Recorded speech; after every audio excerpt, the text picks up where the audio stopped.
What is up, everyone? It's Monday again, so we've got the Monday metagame update for you. We are going to look at standard best of 3, historic, and spicy brews. And then coming pretty soon, probably tomorrow, we'll have the top 10 new cards for the Lord of the Rings set. And the early access event is going to be later this week. So yeah, check that out. Yeah, let's get into it.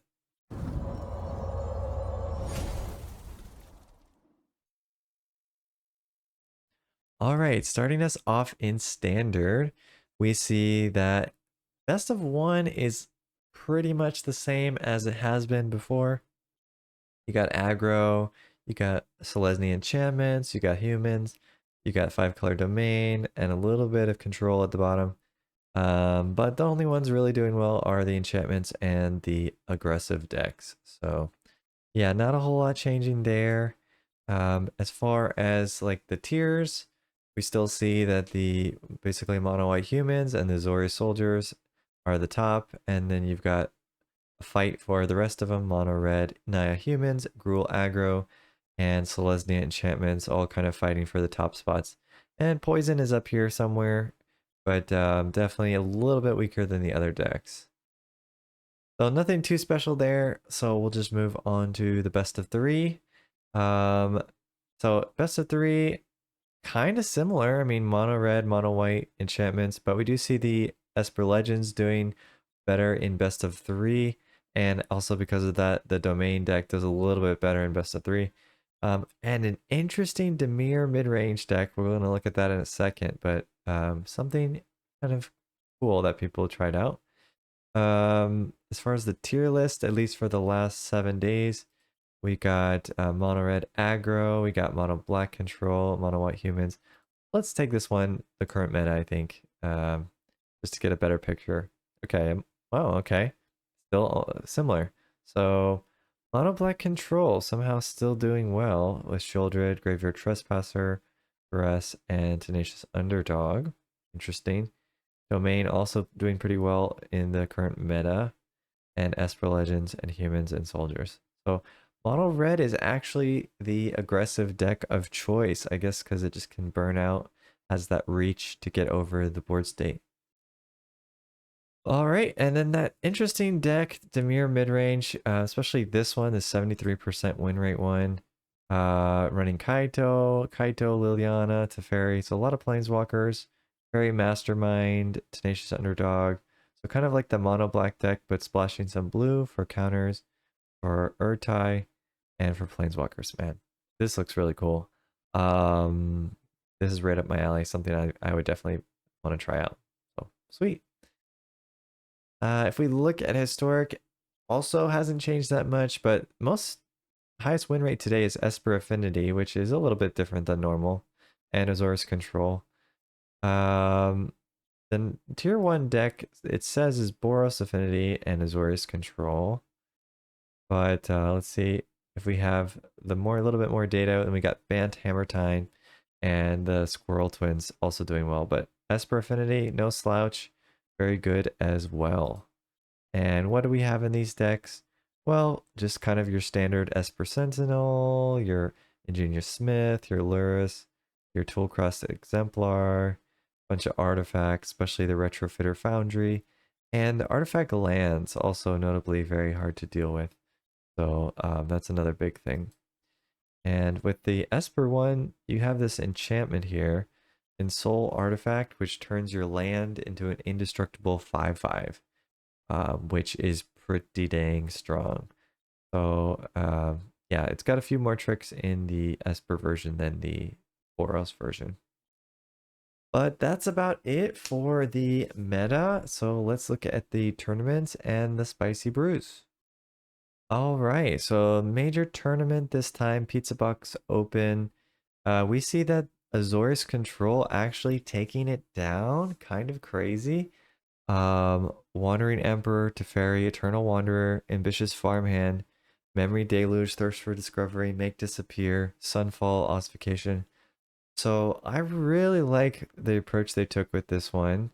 It is a hybrid between the Azorius Control decks and the Mono White Control decks. And I think they hit a very nice balance where they didn't go too crazy into the little 1/1 dorks that draw a card.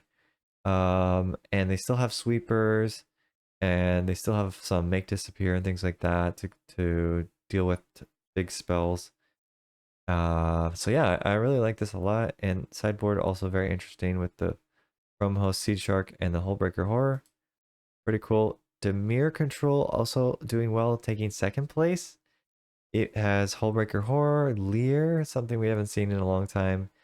Chrome Host Seed Shark, Go for the Throw, Blot Out, making its debut here basically. 4 of in this deck, so someone really loves that card. Siphon Insight, been doing a lot of work recently with that one. Tainted Indulgence, Rest. So another really cool deck. Another one I really want to try out. Hullbreaker Horror, kind of not so popular card, but very strong still, and makes sense that people are starting to use it again. So yeah, pretty cool, pretty cool. And there is even a Dimir mid-range in the 3rd place spot, which is also a unique deck, Liliana, Misery Shadow. So it's like a mono black splashing blue, kind of like we saw. So yeah, there's some ingenuity out here in the tournaments. People trying out some new cool decks. So pretty excited about that. All right, let's get into the spicy brews. So starting off, this is another blue-black Dimir deck. This is a mill deck. Pretty similar to the one I was running, but definitely more on the mill. Got Breach, it's got the Mindbreaker, 4 of, it's got Jace, it's got the Invasion of Amaket, and it's got the Render Inert. It seems pretty good, but it does seem a little bit greedy to me. I feel like this is gonna lose to aggro decks. But I could be wrong. I mean, this person did pretty well, 7 and 2 on Mythic Ladder, if I'm not mistaken. So yeah, anyway, pretty good there. Interesting deck nonetheless. We got Blake. He's one of the CEOs, I think, at Magic the Gathering, Wizard of the Coast. He does a lot of the like PR stuff for Wizards of the Coast. And he got to Mythic. And he said he mostly used this blue-black Toxic deck. So this was one we saw pretty early on in the season. Though this is a slightly different version. This is one running Arcane Proxy, which I did try out a little bit. So maybe it was better than I thought, and getting to trigger your Drown and Ichors and your Considerers and stuff helps it out, I guess. So yeah, if you like Toxic, if you like Dimir, this is a cool deck that got him to Mythic. And he also played a little bit of this Bant version, but he said that the blue-black one was the one that was the best. Pretty sick. All right, Antonio Abreu got to Mythic with this Grixis list. Okay, so this is Alchemy. My mistake on that one. So Crucius, of course, very good. A few interesting cards in here, but yeah, makes sense. Crucius, Alchemy, Mythic. Yeah. Alrighty. Post-ban standard. This person, Will Urker. I know that they're a pretty prominent Magic player, especially on MTGO. And he says that he had a lot of success with these brews. So we got Jeskai Dragons. We got Rakdos Vampires. Surprising to see that one. Naya Rocco. Also surprising to see that one. So yeah, there's still quite a few things you can try out and do well with on the ladder. And this person, yeah, obviously did very well with his decks. And the next one we got an Orzhov list. This is basically a control deck, lots of planeswalkers, wedding announcement, of course, underdog, cut down, duress, and a bunch of sweepers and big planeswalkers. So yeah, pretty cool. I love me some control, and this one seems to make sense. A lot of good value cards, Sheoldred, wedding announcement, and the Archangel of Wrath. So not surprised to see this one doing well, but still cool. And finally, we've got a Dimir deck with Urtai, Fairy Mastermind. Oh, this looks a lot like the one we looked at before. This is Crows, so maybe the one we saw here, Fairy Mastermind, Urtai. You know, this might be Crow's list for all I know. But obviously they're doing pretty well. looks pretty similar to that list. So yeah, maybe there's something to Dimir. Dimir control, Dimir mid-range, whatever you want to call it. Seems like it's got some legs. All right, well, that's going to be it for the Monday metagame update. Like I said, we got the top 10 new cards from the Lord of the Rings set. That video is coming out tomorrow. And then we have the early access stream on the 15th and 16th. I believe I set my schedule to 16th in the starting in the early morning for all you Eastern and Central Time peoples, like 6 a.m. to noon. So if you want to check it out, I'll be over on Twitch, and then I'll probably post those on YouTube after that. All right, you go out there, have some fun on the ladder, and until next time, see ya.